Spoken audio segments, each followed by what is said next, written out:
The closing notes. When trying to change a system, tie efforts into livelihood work.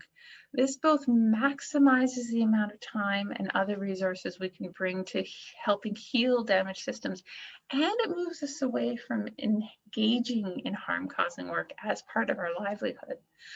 And the wonderful thing about horticulture is that it is a space where moving from harmful to healing is a relatively short step.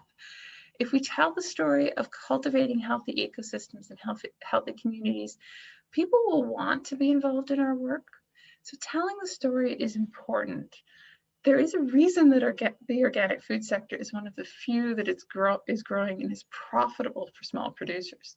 Choosing to directly, openly engage with questions of equity, of caring for both land and community, is not just a good ethical choice, it's a good livelihood one.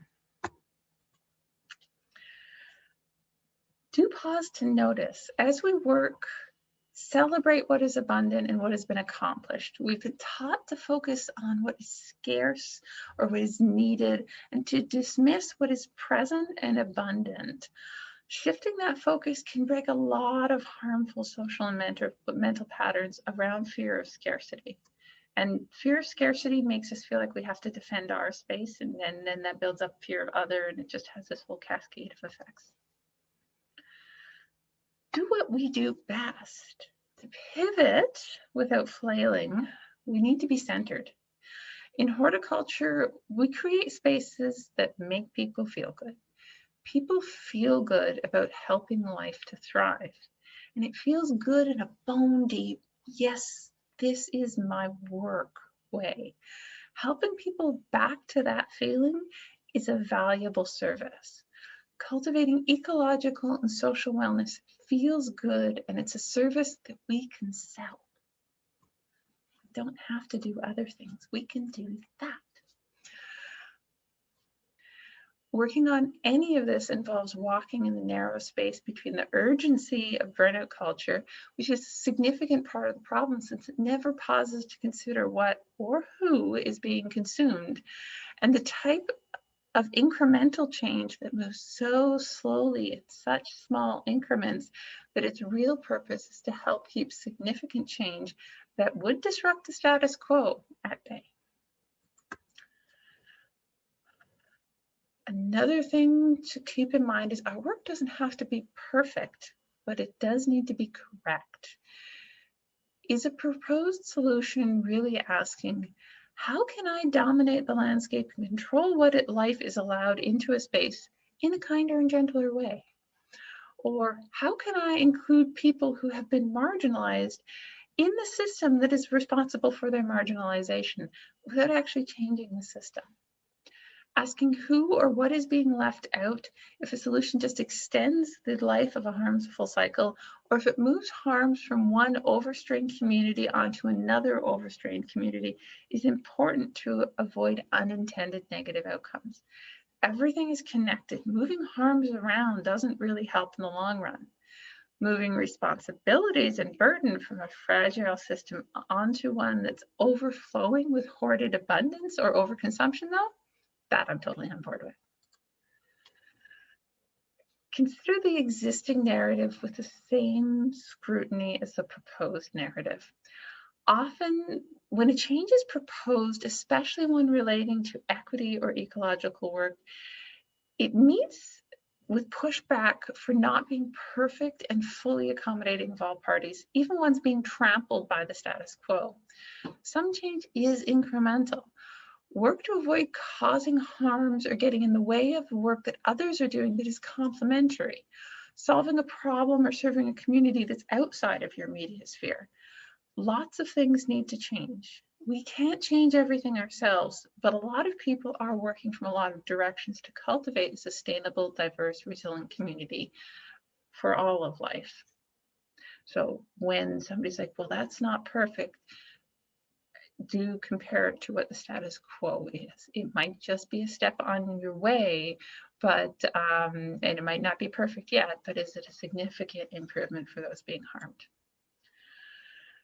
In working on change projects, when we move from the stage where the work is mostly internal or within our sort of limited peer group, to the point of taking on or even leading projects, a common thought is, who am I to think I'm qualified to do this? There's also almost always someone who is more knowledgeable, more wise, more capable, who could do the work better. So when considering taking on change work, or any role really, I have a few questions I ask myself. Do I have the capacity, so the time, knowledge, or skills, etc., to work on this? Is there someone else who could do this work better, who is available and willing? Would this work be a good use of their time, or is their time going toward work where they are more necessary? If someone comes along who could do this work better and who wants to do this work, would I be willing to let the role go? If the answer to that last one is no, that's a red flag regarding sort of personal motivation. It might be an ego project. Stop and reconsider. If you approach the work with the intention of letting go, it can help to avoid a lot of the risks and pitfalls and sort of the defensiveness if issues with the work are pointed out. If we are not too invested in it remaining hours, we're more likely to accept constructive input. We've got a lot of work to do to get to the root of the needed changes, and a lot of unintended patterns of harm to unlearn. The system isn't susceptible to quick or superficial fixes. It just adapts and carries on. Changing the system means changing the bits that the system's made up of, and that means changing our patterns of living and relationship. And there's no escaping the reality that this takes time. When looking at how big this all looks, keep in mind there are a lot of people who already want change. We don't need to start by convincing people. Working on creating ways for people to connect and support each other is really a good place to start, that centers community rather than conflict, bringing people together rather than starting with the attack. Keep telling the story that's underneath today's normal and the story of what else is possible. Keep asking, what would an alternative look like? What changes in practice and story would be needed to move from the present situation to the imagined alternative? Center marginalized voices and perspectives where you can already find a lot of people imagining some really inspiring and beautiful stories, but avoid asking them to do the hard work of changing this.